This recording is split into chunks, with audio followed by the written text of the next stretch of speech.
Que a paz de Cristo esteja com todos vocês. Mais uma vez aqui estamos para compartilhar a palavra de Deus ao seu coração, que procura através do canal Grama Cristã uma palavra de conforto, uma palavra de edificação para a sua vida espiritual. Esse é o nosso intuito aqui. Hoje eu gostaria de fazer uso da palavra de Deus no livro dos Salmos. Salmos de número 90, versículo de número 12, ou verso de número 12. Um verso muito conhecido do Salmo 90. Salmo de Moisés, varão de Deus. Está aqui no título da minha Bíblia. Está escrito: ensina-nos a contar os nossos dias, de tal maneira que alcancemos coração sábio. Amém? Glória a Deus pela sua bendita e gloriosa palavra. Todos nós que vivemos do lado de cá, o que eu quero dizer do lado de cá? Tudo aquilo que é matéria, tudo aquilo que é físico, tudo aquilo que existe no universo conhecido, seja o planeta, seja as constelações, incluindo até mesmo o vácuo e a matéria escura, tudo aquilo que é conhecido do lado de cá está sujeito, submetido, sob, ou seja, debaixo de a lei do tempo. O tempo rege todas as coisas do lado de cá. Diferente do lado de lá. Qual é o lado de lá? O lado de lá é tudo aquilo que não é matéria, que é imaterial. E um outro sinônimo para aquilo que é imaterial é espiritual. Do lado de lá, eles não estão submetidos debaixo da lei do tempo. Do lado de lá vigora a eternidade. Então, nós que estamos do lado de cá, estamos sempre sujeitos ao tempo. E sujeitos somos, e é por isso que Moisés vem tentando transmitir coisas profundas através desta oração. Porque aqui no título diz oração de Moisés. Porque é uma oração que ele faz a Deus. Mas além de oração também é um canto, é um cântico que ele compôs para louvar a Deus. Um cântico que diz coisas profundas a respeito do tempo e a respeito da eternidade. Bom, salmos são de difícil contextualização.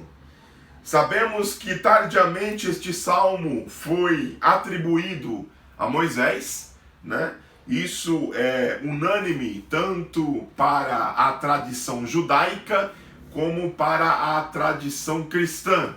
Não há divergências quanto a este salmo ter sido composto por Moisés. Mas em que momento ele foi composto que é mais difícil de precisar, né?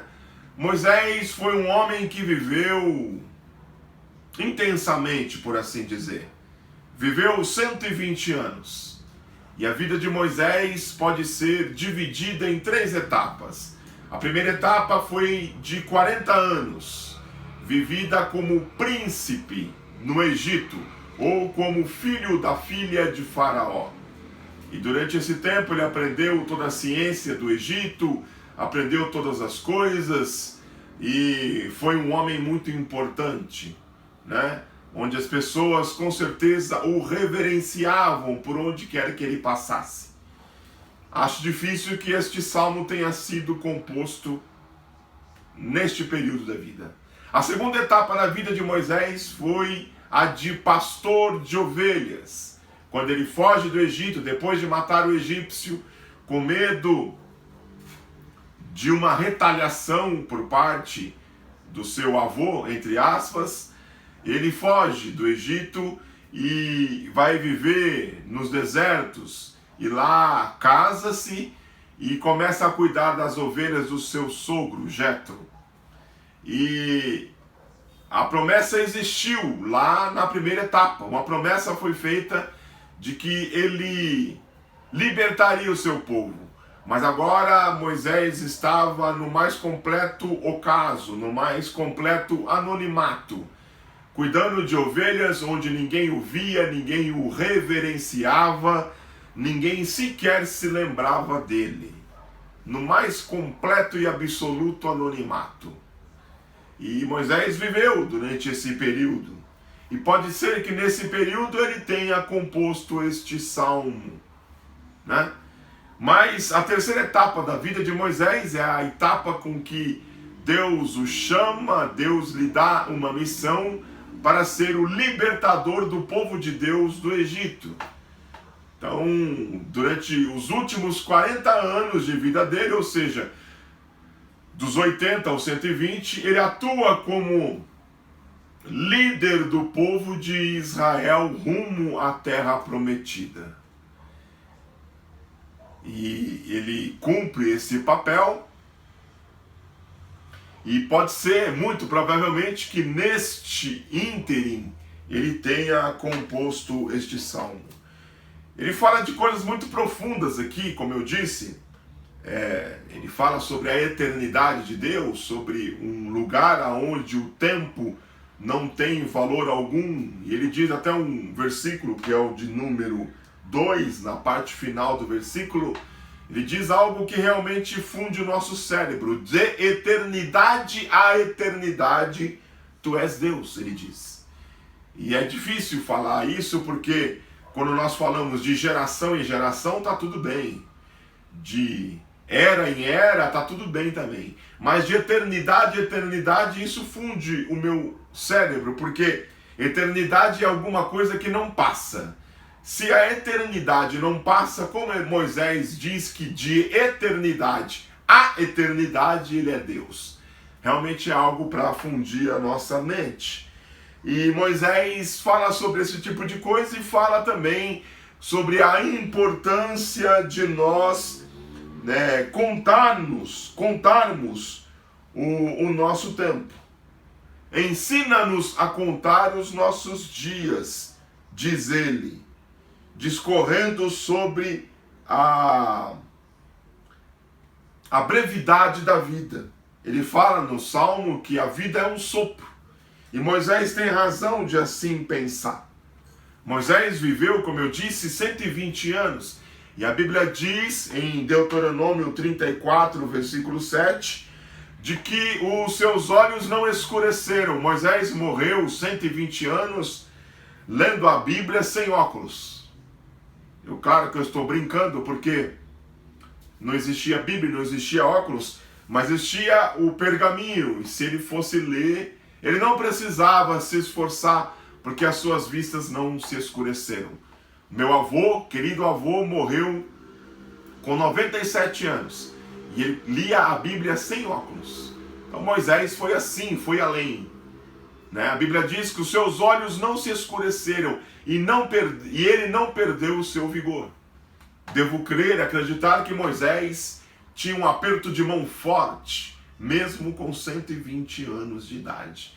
Então não é qualquer pessoa que está falando para nos orientando, nos ensinando o que nós devemos ensinar os nossos dias. Está aqui uma pessoa que viveu plenamente, intensamente, viveu muito, 120 anos, e ele mais do que ninguém sabe o que é viver por sobre a terra. Então, a maioria de nós nem viu Abraão ainda. Eu costumo brincar dizendo que ver Abraão, vê aquele que já fez 50 anos. Eu ainda não tenho 50 anos. Eu ainda não vi Abraão, porque falaram para Jesus, não tem 50 anos e já viste Abraão? É claro que isso tudo é uma brincadeira, mas nós, a maioria de nós que ainda não vimos Abraão, muitas vezes ainda não aprendemos, ainda não alcançamos um coração sábio como Moisés alcançou. Bom, se a maior parte dos especialistas tiverem razão, eles vão dizer que Moisés fez este salmo na sua terceira etapa da vida. de quando ele era líder do povo de Israel saindo do Egito. Quando eles saíram do Egito, foi levantado 12 espias, um de cada tribo, para que eles pudessem ir até a terra prometida e espiassem a terra que eles haveriam de tomar, que Deus havia prometido. E durante 40 dias eles ficaram espiando a terra e depois voltaram com um relatório para Moisés. E 10 destes 12 espias, a grande maioria, né, quase 80%, voltou com um relatório de que viam realmente coisas boas. A terra é realmente boa, eles disseram. Mas os pontos negativos sobressaíram os pontos positivos.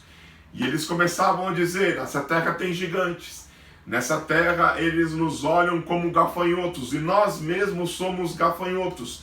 Então, a interpretação deles foi que eles estavam sendo olhados de cima para baixo e eles olhavam os seus inimigos de baixo para cima. Então não só eles se sentiam desprezados pelos terceiros, como eles também se sentiam menosprezados e inferiorizados quando olhavam para os seus inimigos.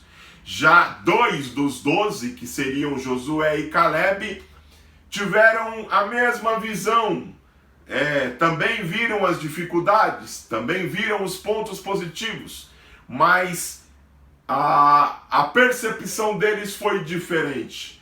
Deus prometeu, Deus vai nos dar essa terra, vamos nos esforçar que Deus vai dar todos esses inimigos nas nossas mãos. Eles não se sentiram inferiorizados, porque eles sabiam que aquele que estava com eles era maior do que tudo. Fato é de que o relatório dos 10 sobrepujou o relatório dos 2.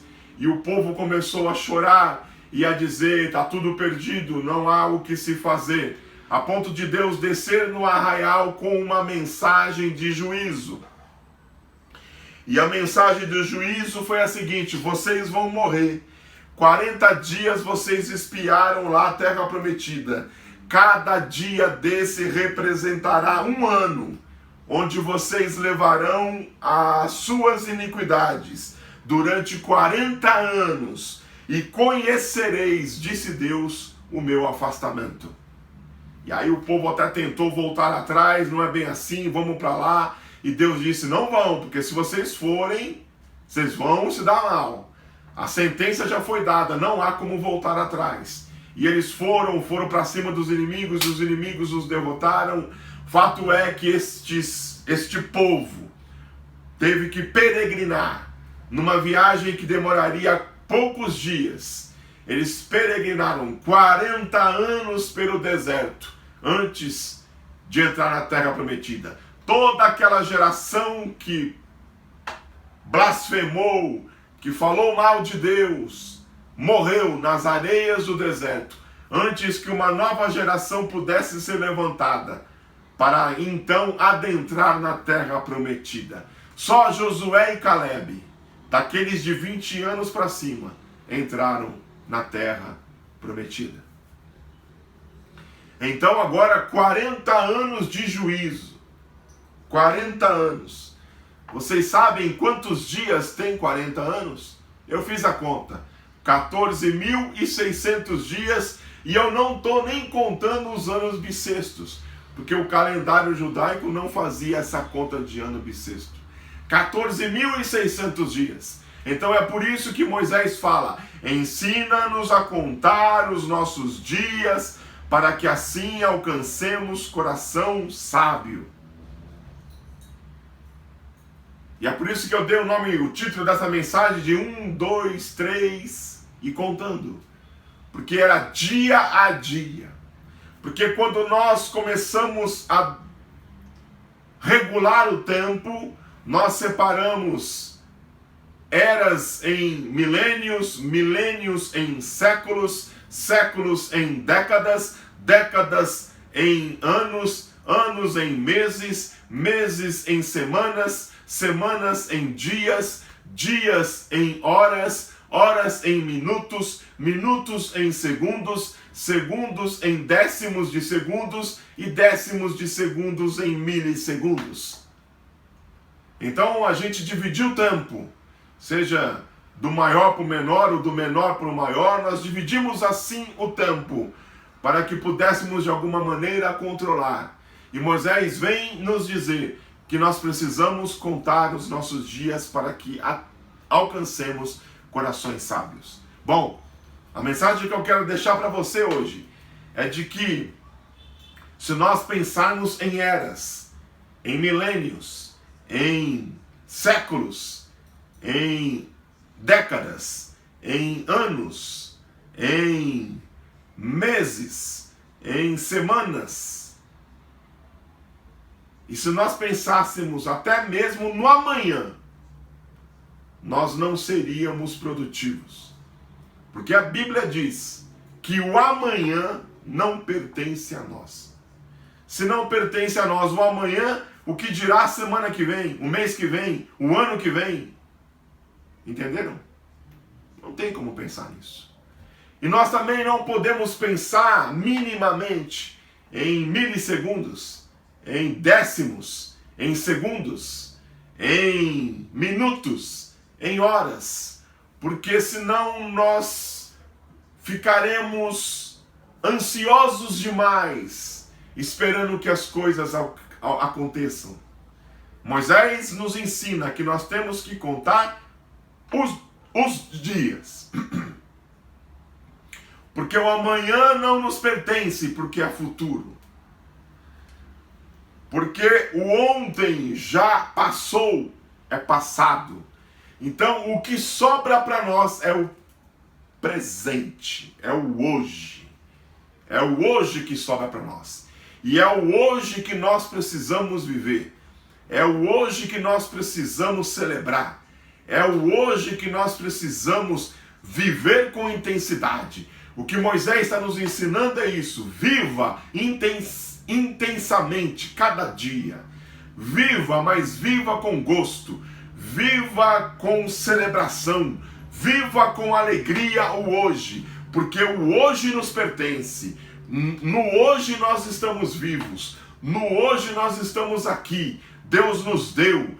Nós acordamos hoje. Nós estamos bem. Nós estamos vivendo e respirando. E é por isso que nós devemos celebrar. E devemos contar dia a dia. Até que alcancemos corações sábios.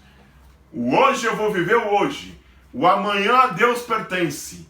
Se eu acordar amanhã, vou viver o amanhã como estou vivendo hoje.